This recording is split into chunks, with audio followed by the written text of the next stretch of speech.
শিক্ষামন্ত্রী একটা স্কুলে বাচ্চাদের শেখাচ্ছে যে তারেক জিয়ার মেয়ে খালেদা জিয়ার নাতনির নাম কি।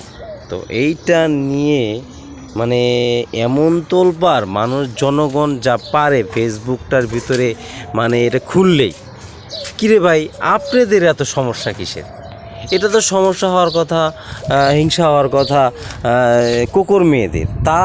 তারা বলবে যে কেন শিক্ষামন্ত্রী আপনারা শুধু জাইমা রহমানকে পরিচিত করাচ্ছেন, আমাদের পরিচিত করাচ্ছেন না কেন? আমরাও তো খালেদা জিয়ার নাতনি, তা আমাদের পরিচিত করাচ্ছেন না, কিন্তু শুধু জাইমা রহমানের পরিচিত করেছেন। এটা হিংসা করবে কোকর মেয়ের। আপনারা জনগণ এত হিংসা করেন কেন? আপনারা এত ফেসবুকে এত কি শুরু করছেন? না, আপনাদের আসলে কথা আছে না যে যার বিয়ে তার খবর নাই, পাড়াবসির ঘুম নাই। আপনাদের ঘুম নাই, আপনারা ঘুমান।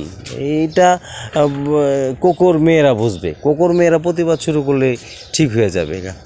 আর আসলে আপনাদের নিয়ে পারা যায় না, কি করব? আপনারা আসলে কি জনগণ?